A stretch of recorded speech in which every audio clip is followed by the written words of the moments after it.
Hello, Hoovians, and welcome back to the main channel. Woohoo! Another interview. I know. I'm on a ball. I'm on a roll. I'm on a ball. I'm on whatever the saying is. We all know the saying, but I just don't know the saying right now. But hey ho, that's just life. So if you want to see the previous interview, well, you know what you're pressing with your finger or your mouse or your whatever you press with, you you'll find it. You'll find. I don't need to give you the instructions. You're here. You found this. So if you can find this, you can find that. You're not thick. I don't know you, so you probably are. But I can't say that. The only thick person here is me at this moment in time. But we'll come to cross that line when we get to it. But today we've got another wonderful interview. Yes, it's wonderful. It no other word can fit. Well, excellent, tremendous. Wonderful is the only word that works right now. We'll think of one for later. But my guest is best known for composing and sound designing. Two things. We'll find out whether or not they're any different. We'll find out. The works of Doctor Who Fire the Wonderful World of Big Finish is the wonderful Tim Steemson. Hello. How's it going? Right.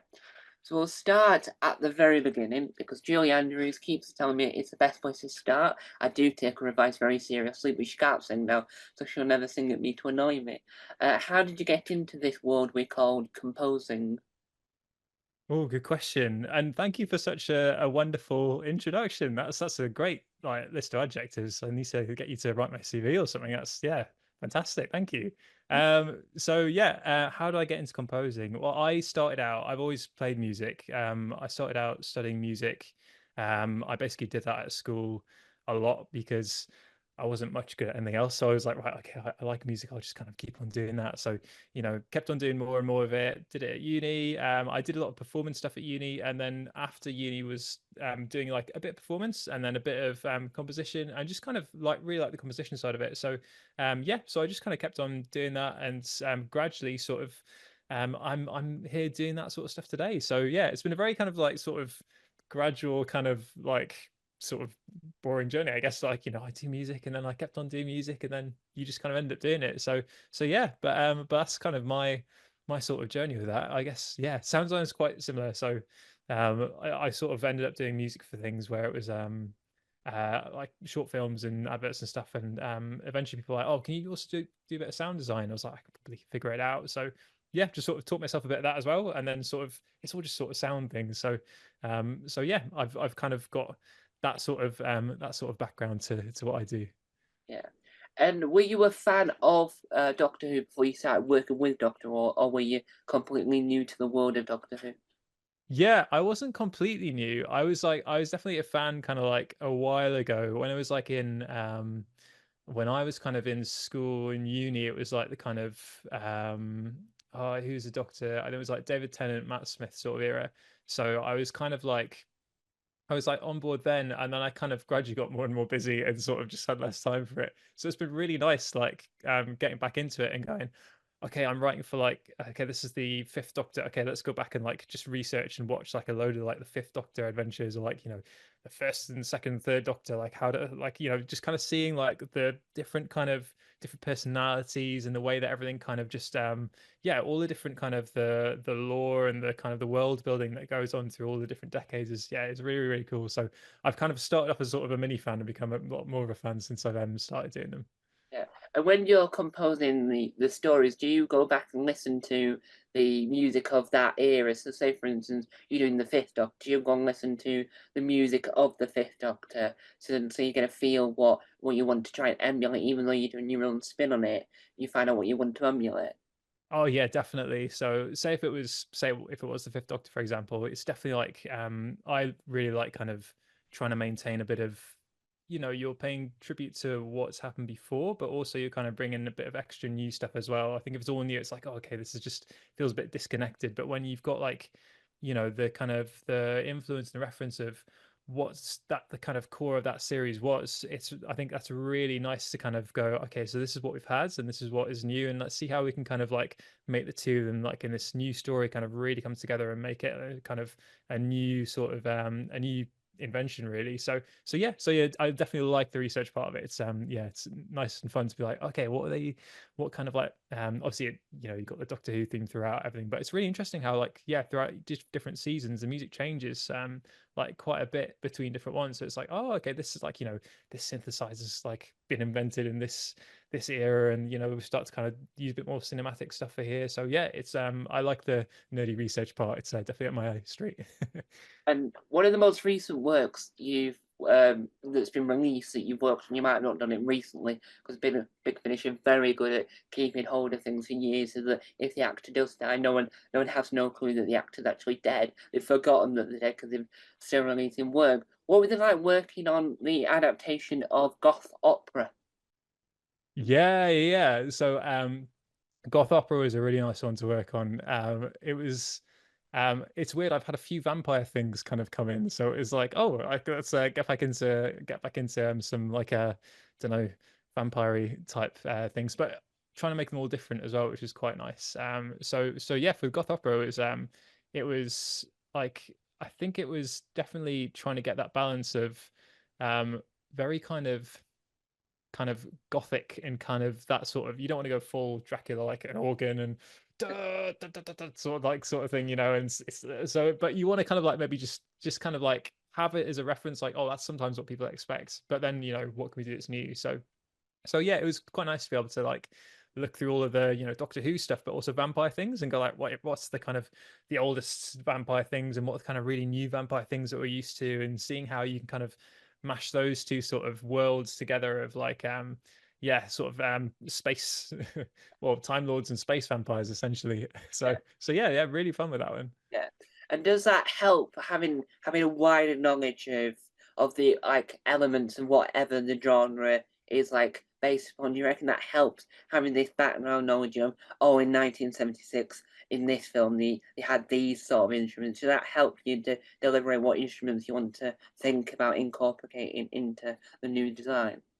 Yeah, I think it's a kind of thing where you can't know everything. So it'd be very difficult to go into it being like, you know, an expert on, I mean, some people maybe are expert on like every vampire movie that's been made kind of since, you know, the dawn of vampires, whenever that's, you know, that's probably like Middle Ages or something going back. But it's, you know, you might have those kind of that very specific knowledge. But even if you've got like a good kind of point of reference of like, okay, I like this kind of idea and this kind of idea and this kind of story and this kind of story, and just kind of having like a really strong sense of, for this story, I think this kind of sound sort of fits it. It's always very difficult to describe music, but it's kind of a lot of what I do is kind of like listening to what's out there, kind of thinking about what could be there in the future as well, and then just kind of going with your gut, going like, does it feel right, like for this scene, for this theme, for this series?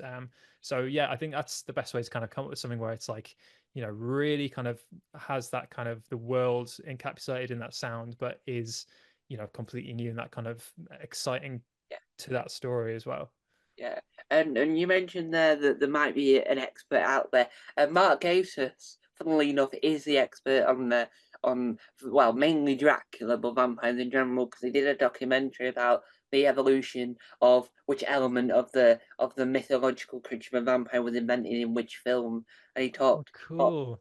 talks about where it began and who was the first person saying that they were allergic to sunlight, who was the first person to say that they didn't like garlic, and it was like an hour of Mark Gatiss Right. going, that is definitely Mark Gatiss. He's definitely that type of bloke to be making these type of programs. Yeah, of course. Because like I guess it's all kind of comes from different things where, you know, someone's historically had like a, I don't know, the sunlight thing, the garlic thing, all those little kind of things that all kind of like add up to this kind of mythical creature. I guess it's the same for like, you know, werewolves and all those kind of other like kind of ones that you've heard about, but and kind of like, you know, zombies, they've got to come from somewhere too. So I'll have to check that out because he did the there was like a series as well, wasn't there? Yeah, TV series with that he was in as well. yeah. I think historically he might have played Dracula in a Big Finish thing, from what I remember, because Did I looked is through it. Dracula's War?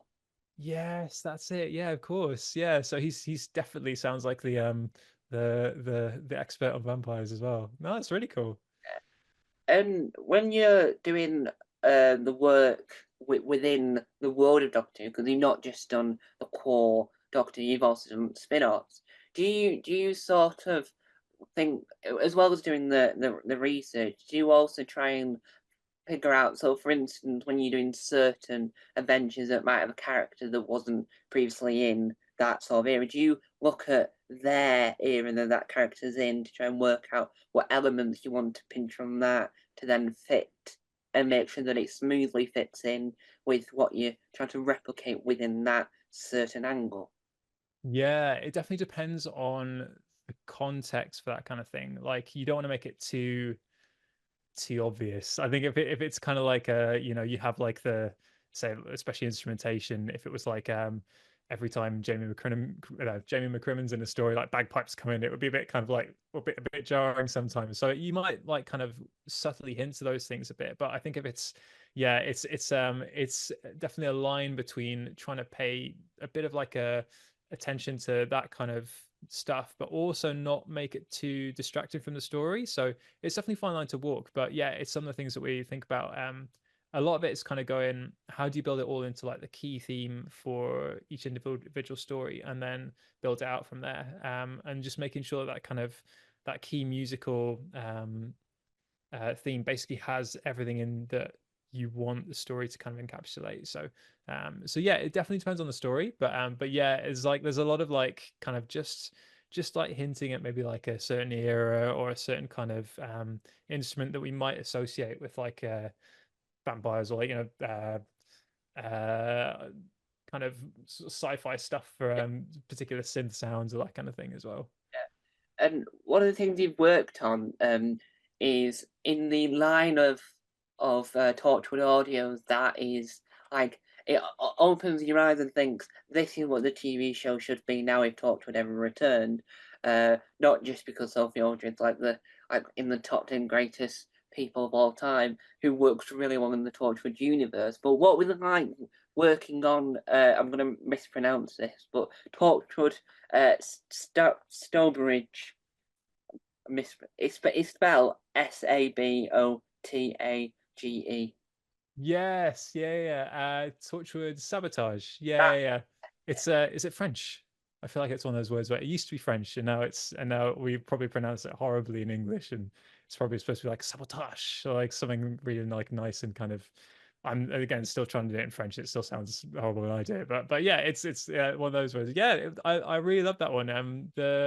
The writing for it, it was James Goss who wrote that one, I think, and he's just like he's one of my favorite writers to work for because he's very kind of like he's very funny, and that definitely kind of the way he writes it into the stories is very natural, and then also just he's really good at kind of like going, this is a thing I think is important in the world.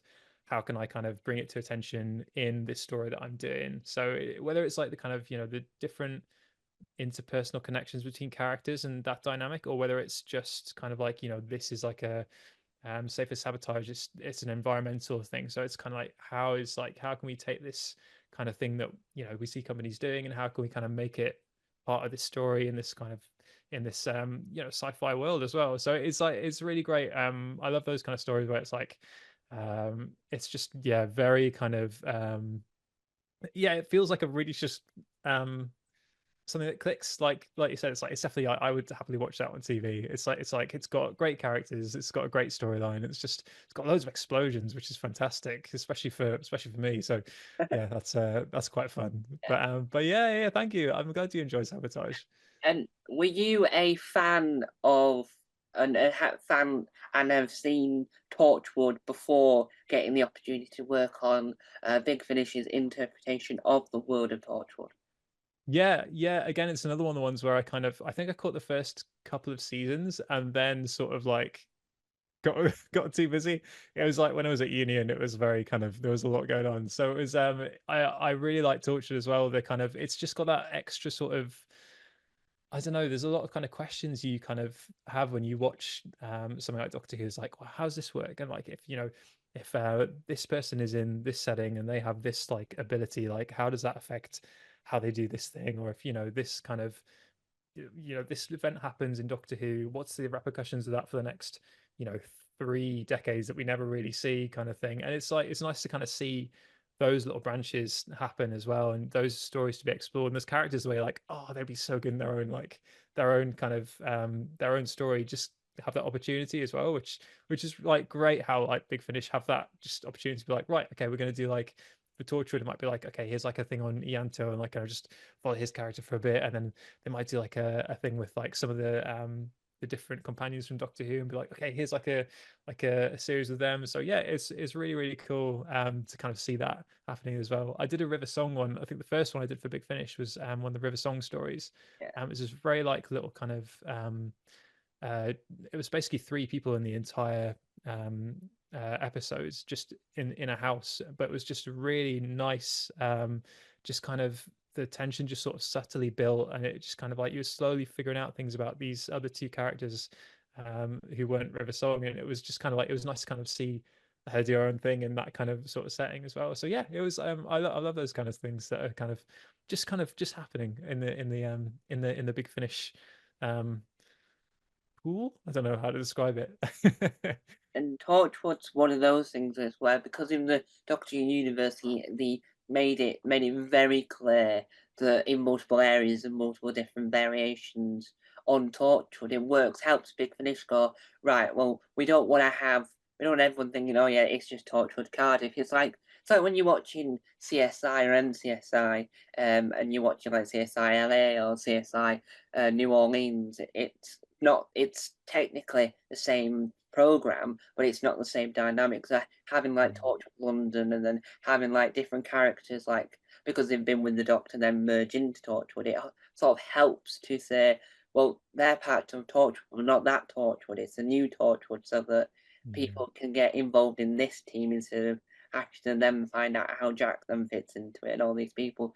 And do you reckon that makes it more fun for you, because then you're not just have to work out the same thing. You're just working out, oh, I can do my own thing. I don't have to try and emulate what Ben Foster did for the Torture series. You can do your own slightly new thing, because it's technically a new thing, even though it's a legacy brand. Yeah, yeah, definitely. Like I think for I mean for a lot of the tortured things, the composer is Blair Mowat, who's really fantastic in terms of just he'll tie together all of the you've got each episode, but it kind of feels like part of a whole.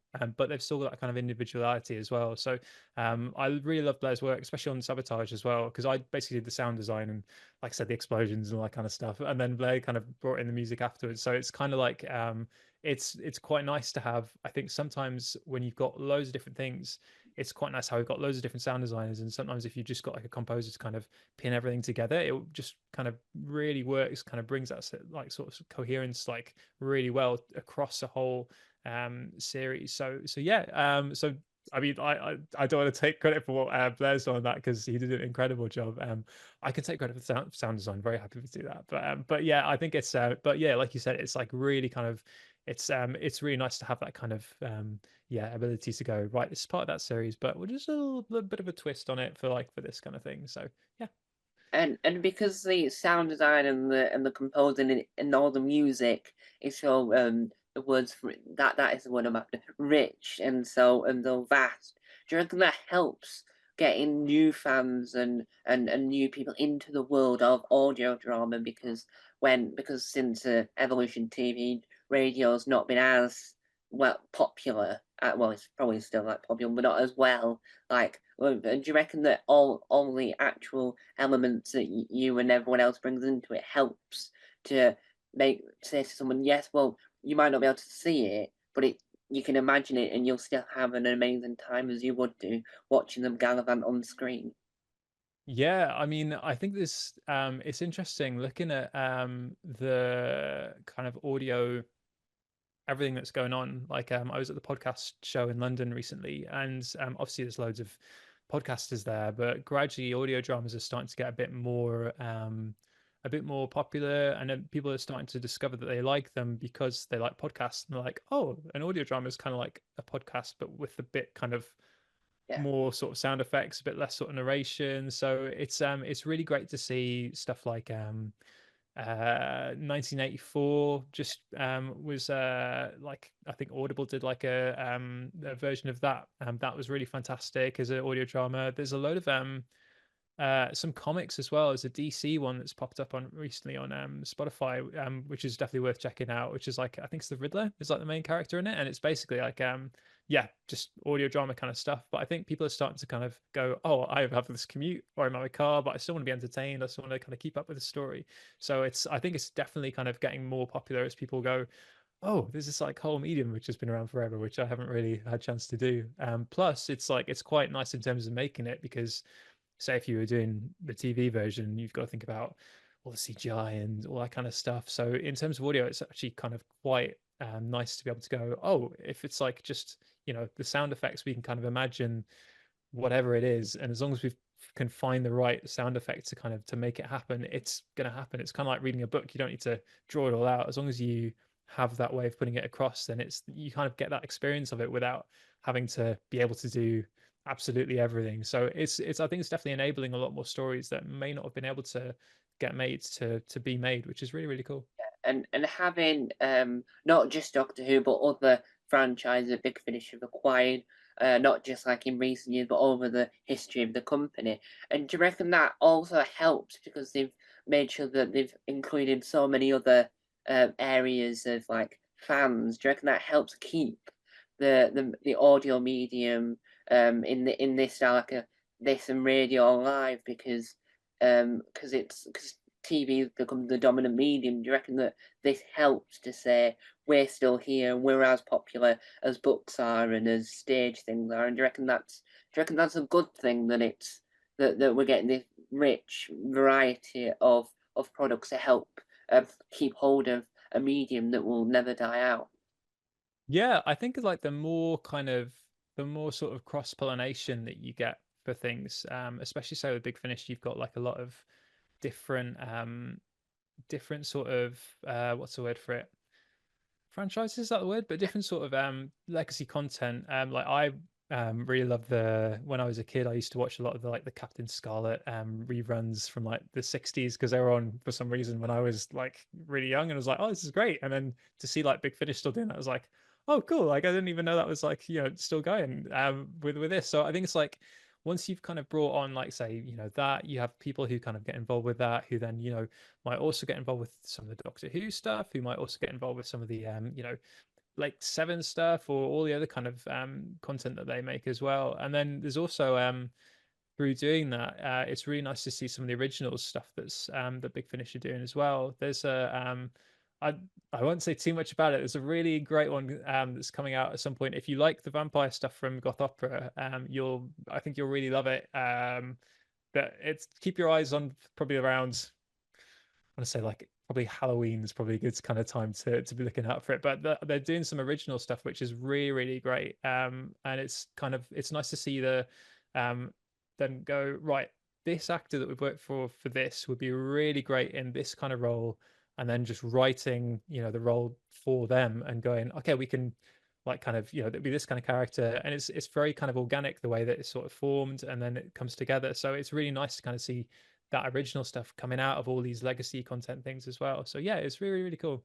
And I think having acting because Doctor Who is this massive franchise, and so is the others. But because Doctor Who is the main grab for Big Finish, it helps having like, for instance, Louise Jameson doing Atta Girls. It helps to say that she's done all this incredible work, but did you know she's a writer and a fantastic actor in other things? And Big Finish going, oh, she wants to do this, we don't need any license for him. We might need to check with the who if the character's based off a real person just to do some clearage. But that's all helps, and I think that's what makes Big Finish long lasting because Doctor Who's been on for 60 years, and a lot of actors are willing to come back to this universe. And do you reckon that helps then when you get given other works? Do you reckon that helps because you've then worked with that character? You might not work with them closely, but you've actually composed for that character or sound design for that character. Does that help when you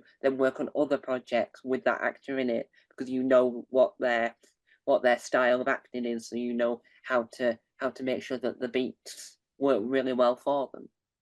Yeah, I guess so. I think probably for that sort of stuff, it's sort of more about what each actor brings to the table in that particular session because you've got some some actors like say John Coleshaw, and you'll be doing the dialogue editor for one project, and he'll be this one character, and you'll only realize it's him when he speaks in his normal voice, Yeah, and then he'll go back to speaking like with the character, and you're like, that was the same person. And then he'll do another like completely different character in like another series, and it's like they've just brought in another actor to do it, but it's still him. So it's kind of like for some actors, like it's very kind of dependent on what they want to do in that particular session.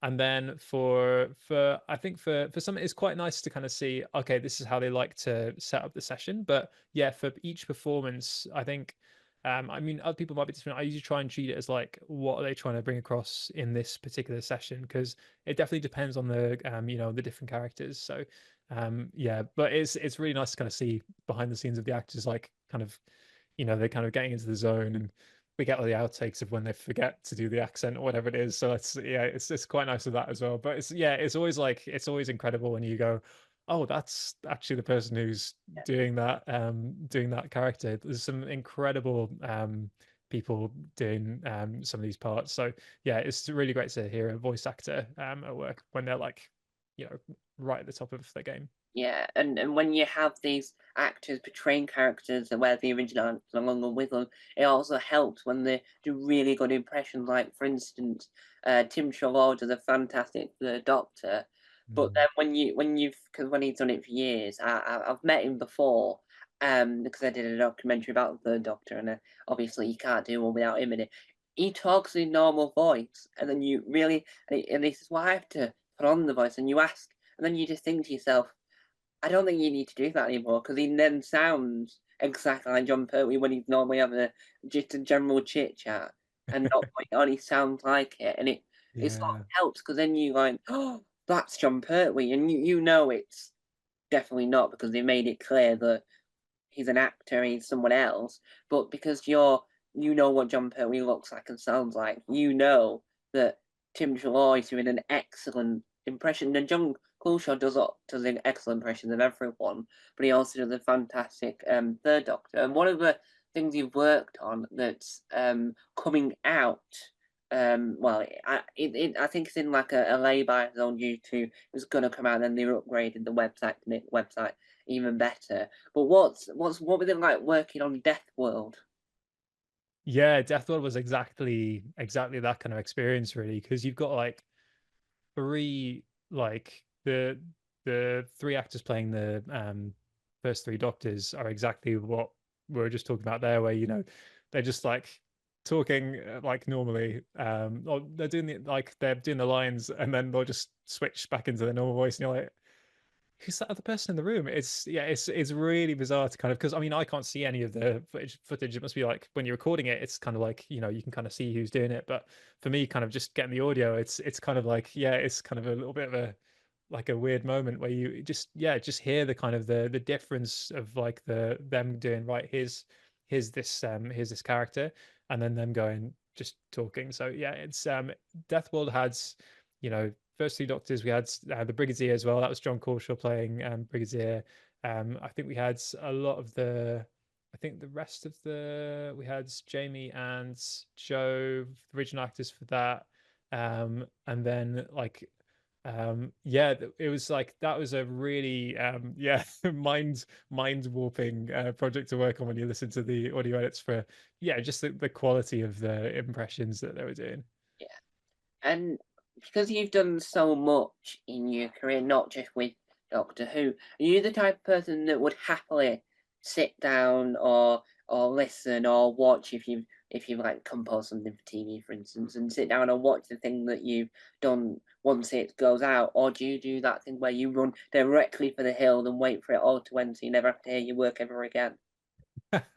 I think I think because of what I do, especially for Big Finish, I usually end up doing the mixing part of it as well. So I've probably heard more of the project than probably anyone else, because in terms of like listening through to it, I'll obviously like do the save your sound designing and doing composition like I've done for Death World.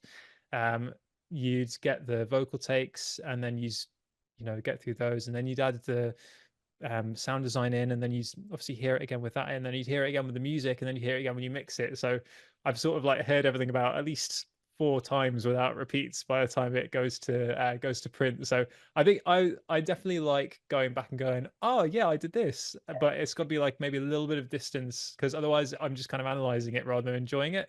So it's kind of like if you're a chef, I guess you'll kind of always, you've got to tune out the kind of the analytical thing when you're eating foods, sometimes just to enjoy it, I guess. So it's the same with me for audio stuff. If I've kind of had to have a critical ear, sometimes it's quite difficult to turn it off unless it's been a little bit of a thing. So yeah, I'm kind of on the hill. I'm running for the hills, but then I'm kind of, yeah, I'll come back and have a listen to it eventually. I'm not there forever. And for anyone that's got to this part of the interview and obviously they're enjoying themselves, because why would you not enjoy yourself when I'm I would around? hope so. We can like do some tricks or something. I don't know. I'll try Yeah. and learn to What juggle. I can't advice juggle. what advice would you give someone that wants to get into the world of composing and sound designing?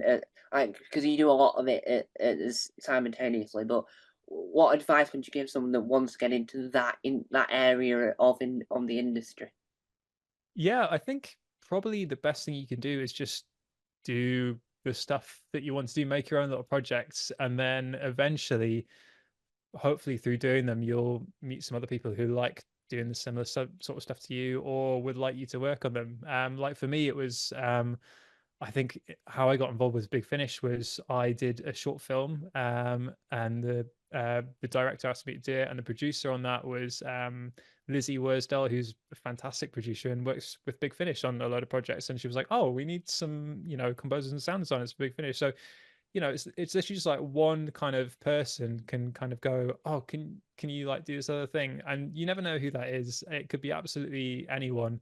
um so what I probably recommend doing is just work with as many people as you can, like get to know, like kind of just make friends within the kind of the world that you want to be in. And I think it'll eventually kind of work. It's never like a. I think there's always like a thing of like, oh, I did this and I did that to get to here. I don't think there's a set sort of thing. It's always just like a very kind of sort of luck kind of based thing as well. But if you're making things that you're passionate about, and that you're really excited by, and that you like really enjoy doing, and that you like listening to or watching, or whatever it is that you've done, then I Yeah. think that definitely helps, because if you're kind of doing stuff just because you think other people might want it, it's nicer to kind of like see someone express themselves and go like, this is the kind of thing I want to make. So I did a lot of that like before I did any kind of Big Finish stuff. And I think, if you haven't done like hundreds of those kind of things, it's kind of more tricky when you get on a project and you're like, okay, I have to do this and kind of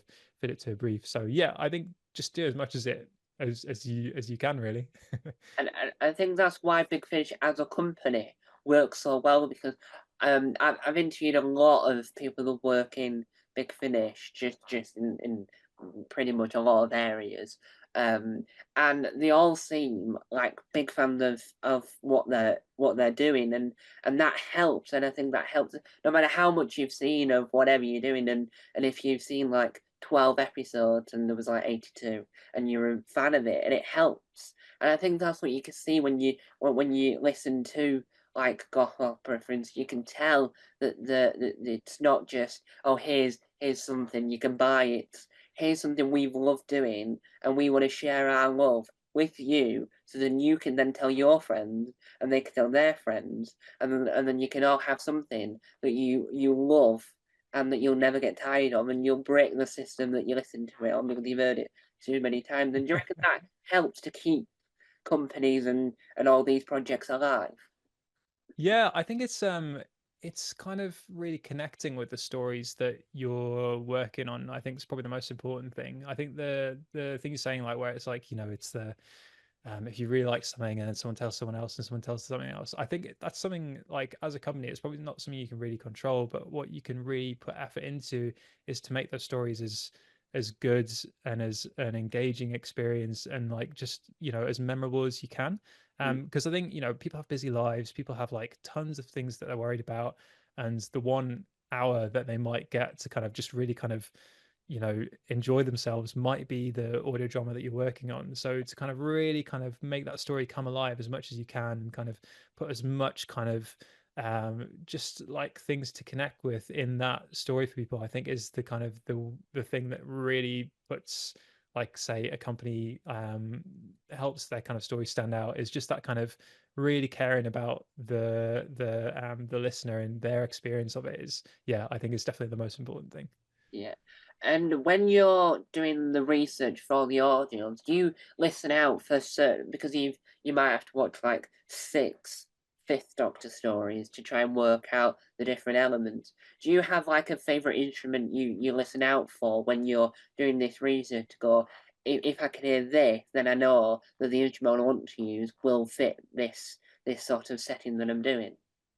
Yeah, I think it's sort of when I go and do the research for things, I'm sort of looking for, what's a good comparison? It's sort of like if you were wandering around like an art gallery and you were going, "Oh, okay, so there's like a lot of paintings about this," Yeah. or you might go, "Oh, they've used these kind of brushstrokes on these kind of ones, and I really like that." So it's kind of like you sort of like, I don't really go into it with a kind of a checklist of I'm looking for these things. It's more kind of just kind of enjoying it and then kind of going back and going, what did I enjoy, what did I like about like the music for this, like what I feel like really told the story, or what I feel was like really kind of, unique to this, or maybe it like kind of tells the fits that kind of Doctor's character, in the way that they've kind of made the music for this scene. So I think it's like, I'm definitely not listening for in particular instruments or that sort of stuff per se, but I'm just sort of seeing what I really connect with, and then seeing what I can do to make sure what I'm writing connects with the listener on the story that I'm writing for. So, but it's like kind of, it's not necessarily a direct thing, but it's just kind of looking for a similar sort of feeling, I guess. It's really difficult to describe music, but it's the sort of thing you just sort of get used to over a bit of time. Yeah. And does it help because Doctor Who is that thing where everyone's interested in every part, they're interested who the directors are, who the individual writers are and who did what. Does it help that the music itself for like most Doctors is readily available on most platforms, not just tied into the episode? Do you reckon that helps? Because then when you've watched the episode and you need to then listen out to it, you can then find that episode, find the track that it's linked to in that album, and do you reckon that helps? Because then you can sit and just focus on the audio now that you've watched it mixed in with the visuals. Yeah, I think it's definitely helpful. I think when I'm looking at things, I usually like looking at it in context for things. So say if it's I really like talking about Death World again. I really wish there was a lot more of the series that we didn't get lost. Like it's such a shame where you've got that kind of like, I mean, there's some really like amazing animations and stuff that kind of like have the same audio and they've kind of like kind of redone it, but it's just kind of see what they were like as well when it's that early on. It's like it's amazing kind of see it in context. So the thing with music for media is always like connected to something, whether it's a story, whether it's a like a particular like a shot or like a cue or that kind of thing. So it's kind of like, I think usually when I'm like analyzing things, it's very kind of like, why is this here, and like what's the kind of, how does it relate to it as well. So I love it's kind of like it's in the, yeah, in the other as like a thing I can go and listen to if I want to kind of, Yeah, have a closer listen to. But I definitely like kind of seeing things in context and kind of as part of the story a lot more than I'd kind of like be analyzing it kind of just kind of with other stuff. I mean, there's like a lot of music that I kind of listen to just generally that I like. Oh, I love, this artist or that composer or that kind of stuff. And I think that gradually sort of just, we sort of like, it's like food. You eat it, it sort of becomes sort of energy that you use for stuff. But it's kind of like, yeah, some of it's kind of more unconscious, and you just kind of have these kind of like, oh, I like this kind of, I think this would work for that. But yeah, for analyzing, I love kind of seeing things in context. yeah. And as we come to the dark alleyway, which is towards the middle, towards the end of the wonderful, excellent interview, and yet I've still not swallowed the whole of the dictionary. I'm on to the letter I think I'm onto the letter I. I'm also still It's eating still that. quite far through, yeah. I'm still eating that Scottish dictionary that I mentioned in the other interview. Plus, I decided because you want a varied diet, I'm eating some Irish as well, some of the Irish dictionary, but the Irish language dictionary just to get Oh wow. It's Yeah, I mean, there is a lot of extra words in both of those, there is, and then the French one will have sabotage in as well. That's a good one too. And yeah, and I recommend you eat it with milk. And so, what projects have you got coming up that you're out to talk about that you're excited for people to either get inside their ears or see with their beadly eyes? I think oh, that's a good question. I think the obviously like goth opera is has come out. I think Death World is on its very close to being there. It's like probably by the time this has been edited and everything, it'll be there. It'll be out in the wide world. There's the for Big Finish. I think the the original series that I mentioned that's coming out in October is really great. It's another one that's written by James Goss, who does a lot of the Torchwood stuff. But it's just very. Oh, I'm gonna have to talk about it in a way where I can't really talk about it, but I can just tell you what it's like in terms of like it's very kind of like it's just everything that you probably want in a new kind of show if you're a Doctor Who fan in terms of the humor and the way that it's written, but it's very kind of it's just very difficult not to give anything away about it, but we're talking about it.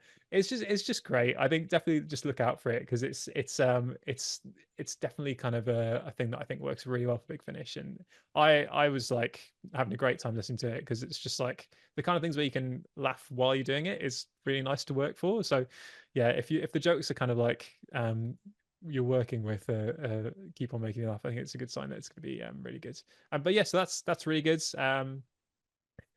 The mystery projects. I think there's another one. I'll keep a Big Finish because we're on the Doctor Who things. There's another one coming out again, which I sort of can't really say a lot about, but it's kind of more based. It was a very fun one to do for the music side of it because it's very kind of Edwardian in terms of the music for it. So I had a lot of fun trying to think about like player pianos. You know, the pianos where it's you have like a piano roll in them, which Yeah, is like a metal kind of thing, and basically you have like little dots, and it'll play the piano by itself essentially. And I love the idea of this kind of like spooky player piano yeah, doing its kind of thing. So I based a lot of the soundtrack around that, and it was a really nice one to kind of just kind of get into that sort of world and listen to a load of like old musical kind of stuff and go like, oh, this is like stuff I wouldn't really usually listen to. And then like, kind of just kind of like mold that around the story to see how it kind of describes it. So I think that's another one again that I can't unfortunately I can't release anything, but keep your eyes on the Big Finish site because they'll be releasing a trailer to them at some point soon, I think. and you mentioned they're working on an Edwardian setting. Does that like help broaden your horizon for new areas of music that you didn't know you enjoyed previously because you've been commissioned to write set some music within the Edwardian period and you listen to it and go, actually, I quite like this, and then listen to more of it. Do you reckon that's sort of helped broaden your horizon? So in the future, when someone says, "Can you do this?" because you've done something similar in the past, you know, because you've then listened to more of it in your own free time, that you've got an idea of what that's supposed to sound like without doing that much research. Yeah, absolutely. Like it's really nice to kind of go, oh, I'm gonna just go on like a little kind of, nerdy rabbit hole down this kind of this era of music or this kind of particular place. It's like traveling and trying a new type of food for the first time and going, oh, I really like this. This is great. I need to, try and find this or make it when I'm back home. And you kind of, yeah, you kind of like just kind of bring it into your routine of like, oh, that's a food I've never tried before that I liked, or this is a type of music that I never really listened to that I've found. Like for the musical stuff, there's a load of old like musical comedy was really big back then, which I didn't realize. So it was kind of interesting, like listening to like a lot of early, late 1800s, early 1900s, like just Yeah. stuff that was happening. It's like, oh, this is like kind of what you'd expect at Edinburgh Fringe or something. This is like really cool. So yeah, I love those kind of little journeys. And because of the fact that there's a lot of people that love archive material and saving archive stuff, these things become more easy to get hold of. Because if without some law storing everything in the basement, you wouldn't have some of the things like Bon Monkhouse who's a well-known comedian. He was one of the first people to record literally everything, so that when you need when he eventually passed, his whole basement was full of VHSs of every program that existed. So they've had some things that they thought they had got rid of. He had actually stored on a VHS tape that was easy to get and clean and whatever. And I think that really helped because without all this, a lot of Doctor Who wouldn't be able to get it to how it was feeling because you wouldn't have had it. And do you reckon that it helps having all this archive material readily available so you can say this is what it sounded like, not an artist impression of what it would have sounded like. Yeah, I think it's nice to have like I guess it is quite nice to have both. It's just quite nice to have as much as possible, really. It's nice to have the archive stuff of like I mean, we can only really go back for certain things, like as far as technology allows. So, for like kind of vinyl and for those kind of early recordings, and obviously for any kind of video stuff, it's kind of when you start to get like the what these the I guess movies or the whatever they used to call pictures that when it It was like feels the early reals. yeah, the reels. There was like a certain word for it as well, where it was like the really early cinema things. It was like, oh, you're gonna watch a talkie? Is that it? Yeah. Those kind of things. The Yeah, or talkies were when they were started including voice, and I think the other ones were just called moving pictures, which was the one where there was a bloke just casually play. Well, it mainly was a bloke in a tash playing the piano whilst you're watching the film in the cinema. yes, that's it. Yeah, because you have all these different kind of like little sort of inventions of things, and Yeah, you've got like very few kind of things. Say you've got those really early videos of say like yeah, early like well, kind of Edwardian era as well. That but then you also get like when people say take those different things and then might colorize the image as well. It sort of brings this kind of whole new sort of like just experience to like oh there's like London as it was like back in turn of the century, not turn of the century. Oh yeah, turn of the century, 1900s. But it's like it's kind of you've never really seen it that's not in black and white, and it's amazing to kind of like go, oh, that's what if you were actually there, what it would sort of look like too. So it's really great to see like archive footage and then see what people do with it as well. Or whether we've got loads of stuff to make a documentary out of, and it's nice to have that sort of stuff and then see what people do with it as well. So I like the kind of the balance of like having a bit of the actual stuff and a bit of like people going, oh, what's my interpretation of that as well? yeah. And I think one of the greatest things in the archive that's available for purchase on the Audible website is Agatha Christie's autobiography read by Agatha Christie. Wow. I don't know which year it was because you can sort of tell when you listen to quality, but she it sounded like she recorded it herself, and it's her actual voice reading. It's like really poor quality, but it's like you can hear it, and you can hear that the way she sounded and how Yeah. life unfolded through her because audiobooks weren't the done deal at the time that she wrote this, and it is one of the greatest pieces of or archive material that exists. One of there's many, but this is like in the top 50 greatest things that are available to purchase that's archived, and I think that just helps just represent her era in her own voice, and you can go, "Well, this is what she said," and you can hear it in this. When they film documentaries about her, they can take those bits and go, "Well, she actually, this is what she said herself, so she can be in the documentary, and her family can earn 50p more." Yeah. It's great Um, for actors as well when they can kind of go, oh, that's what, if they're playing, say, Agatha Christie, they can go, oh, we can actually like listen to it, kind of do that sort of stuff too. But yeah, that's amazing. I definitely need to have a listen to that. yeah. And so, as we're coming towards the end of the interview, this is your opportunity to tell people where they can find you, but don't give away your home address. Online, where can they find you? You can find me basically. I've got such a weird name that it's quite nice to be able to just kind of do social media tags. So most of the time, if I'm on something, it'll be at and then Tim Steemson, and that's it. I've got a website as well, which is timsteemson.com. But yeah, if you manage to spell my surname right, then you'll probably find me because it's not a usual one. Yeah. And so there we have it. Thank you for letting me interview you. You're very welcome. Thank you for the interview. It's been a pleasure. Thank you for having me like on the screen wherever you are and for appearing on my screen wherever I am. Yeah. Yeah, it's been very fun. Thank you. And so there we have it, another interview done. If you want to see more interviews by me, well, I've got 21 YouTube channels. Where will pop up next? As in, I won't pop up in your house. I'm not that weird.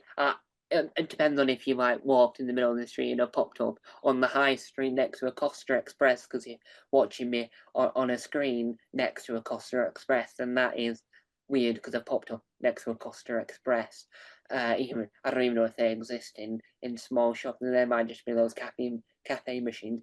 Who knows? Not me. This is why I'm here and not working at Costa or that Costa Express. It might not exist. It might just be Tesco Extra that I'm thinking of. Who knows? I don't make the world of marketing. I just sit here and ramble like a weirdo. So, anyway, guys, thank you guys for watching, and there'll be more from me. Because why not? You can never get enough of me. Ta-da!